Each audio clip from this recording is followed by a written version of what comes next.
গত বছর শেখ হাসিনার আইনজীবী আমির হোসেন আদালতে দাবি করে বসলেন শেখ হাসিনা পদত্যাগ করেননি, তিনি ভারতে চলে যেতে বাধ্য হয়েছিলেন।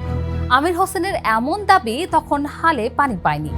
পলায়নের দিন পাঁচেক পর শেখ হাসিনার পুত্র সজীব ওয়াজেদ জয়ও দাবি করেছিলেন শেখ হাসিনা পদত্যাগ করেননি এবং সংবিধান অনুযায়ী তিনি এখনও বাংলাদেশের প্রধানমন্ত্রী।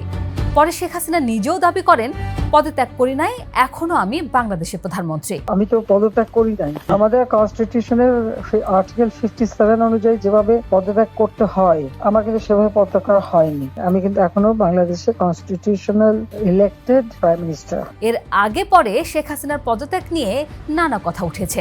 সেসব কথায় গুরুত্ব না দিয়ে অনেকেই বলেছেন বাংলাদেশে আদতে হাসিনা অধ্যায় শেষ।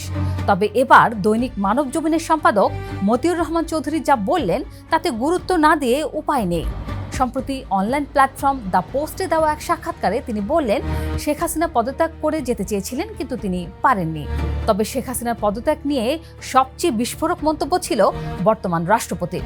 তিনি 24 সালের অক্টোবর মাসেই সাব জানিয়ে দেন, আমার কাছে শেখ হাসিনার পদত্যাগের কোনো দালিলিক প্রমাণ নেই। সম্পাদক মতিউর রহমানের বক্তব্যের সাথেই যেন মিলে যায় সেটা।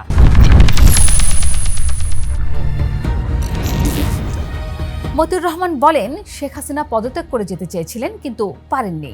তিনি একটি পদত্যাগপত্র লিখেছিলেন 3 পৃষ্ঠার। সেই 3 পৃষ্ঠার কাগজ তিনি জমা দিয়ে যেতে পারেন নাই, তার ভ্যানিটি ব্যাগে করে সেটি নিয়ে গেছেন। এটা হলো ভেতরের খবর। মতিউর রহমান চৌধুরী আরও বলেন, বিটিভির একজন স্টাফ শেখ হাসিনার পদত্যাগপত্র টাইপ করার কথা ছিল, করতে পারে নাই, সময় হয় নাই। শেখ হাসিনা দেশের জন্য কি কি করেছেন সব লিখে শেষে লিখেছিলেন যে আমি এই কারণে পদত্যাগ করতে চাচ্ছি, কিন্তু তিনি দিতে পারেন নাই। কারণ চারদিকে মানুষজন গণভবনের কাছাকাছি চলে আসে। তখন আর্মির ওয়াকিটকি থেকে বারবার খবর আসছিল, আর্মিদের সবাই বলছে যে আপনার আর সময় নাই, যেতে হবে। আমার পক্ষে তখন এমন ভাবে চারিদিকে লোক ঘেরাও, আমি দেখলাম যে এখন যদি ফায়ার ওপেন করে আমার এখানে সিকিউরিটি, তাহলে শত শত লোকের লাশ পড়বে। কিন্তু তখন এমন একটা সিচুয়েশন হয়ে গেল যে আমার সিকিউরিটি যাওয়া এগুলো বাধ্য হয়ে তখন আমাকে সরে যেতে হলো গণভবন থেকে, যার ফলে আমার বঙ্গভবনে যে মহামান্য রাষ্ট্রপতির কাছে আমার পদত্যাগপত্র জমা আমি দেইনি। তখন আবার ব্যাগটাও চেয়ারের উপর রেখে গেছেন। যখন গাড়িতে উঠবেন ওই সময় আর্মির একজন ব্রিগেডিয়ারকে বলছেন যে আমার ব্যাগটা নিয়ে আসো। এখন প্রশ্ন উঠেছে, শেখ হাসিনা যদি পদত্যাগপত্র না জমা দিয়ে পালিয়ে যান তাহলে কি হবে? তিনি কি কখনো দাবি করে বসতে পারেন যে তিনিই প্রধানমন্ত্রী এখনো, কিংবা আদালতে মামলা করতে পারেন? এসব প্রশ্ন আগে উঠেছে। পদত্যাগপত্র না থাকলে হাসিনা কি এখনো প্রধানমন্ত্রী? প্রশ্নটা হাস্যকর হলেও উত্তরটা দেওয়া দরকার, কারণ এই প্রশ্নটা নিয়েই রাজনীতি হচ্ছে। ভ্যানিটি ব্যাগে করে নিয়ে যাওয়া সেই 3 পৃষ্ঠার একটি কাগজকে পুঁজি করে ভারতের মাটি থেকে নেতাকর্মীদের চাঙ্গা রাখার চেষ্টা চলছে। প্রথমে বোঝা দরকার পদত্যাগপত্র জমা দেওয়া আসলে কতটা জরুরি। ইতিহাস বলছে একটুও না। স্বৈরশাসকেরা পদত্যাগপত্র লিখে সাদা কাগজে সুন্দর সই করে রাষ্ট্রপতির হাতে তুলে দিয়ে বিদায় নেন না, তারা রীতিমতো জীবন হাতে নিয়ে পালান। ফিলিপাইনের মার্কোস পালিয়েছিলেন হাওয়াইয়ে, তিউনিশিয়ার বেন আলী পালিয়েছিলেন সৌদি আরবে, মিশরের মোবারকের পতন হয়েছিল রাজপথের জনতার চাপে। তারা কেউই পদত্যাগপত্র জমা দেননি, তবু বিশ্বের কেউ তাদের ক্ষমতায় ফিরিয়ে দেওয়ার দাবি করেনি। শেখ হাসিনার ক্ষেত্রেও ঠিক তাই। 5 আগস্টের গণঅভ্যুত্থান একটি কাগজের মুখাপেক্ষী ছিল না, লক্ষ লক্ষ মানুষ রাস্তায় নেমেছিল, সেটাই ছিল আসল পদত্যাগপত্র, এমনটাই মত বিশ্লেষকদের। 2024 সালের জুলাই মাসে কোটা সংস্কার আন্দোলন থেকে যে আগুন জ্বলেছিল সেটা শেখ হাসিনা নিজেই উস্কে দিয়েছিলেন।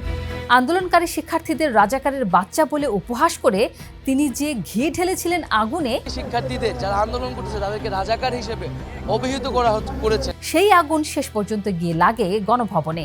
ছাত্র জনতার উপর পুলিশ র্যাব লেলিয়ে দেওয়া হয়েছিল, তারা গুলি চালিয়েছে, রক্ত ঝরেছে রাজপথে, শত শত তরুণ শহীদ হয়েছেন।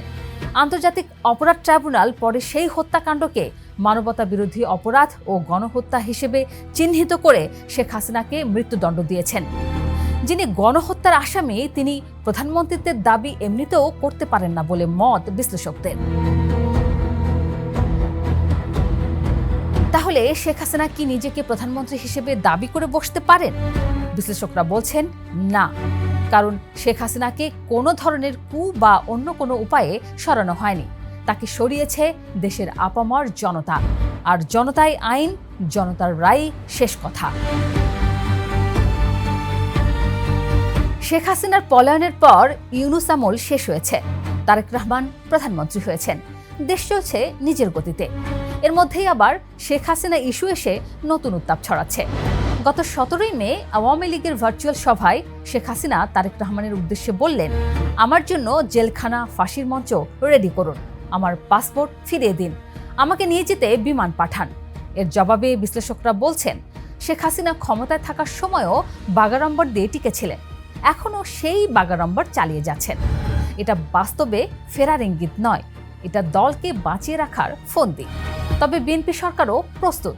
শেখ হাসিনার মাথা উঁচু করে ফেরত আসার জবাবে স্বরাষ্ট্রমন্ত্রী এর মধ্যেই বলে দিয়েছেন, সরকার চায় শেখ হাসিনা দেশে ফিরে বিচারের মুখোমুখি হন।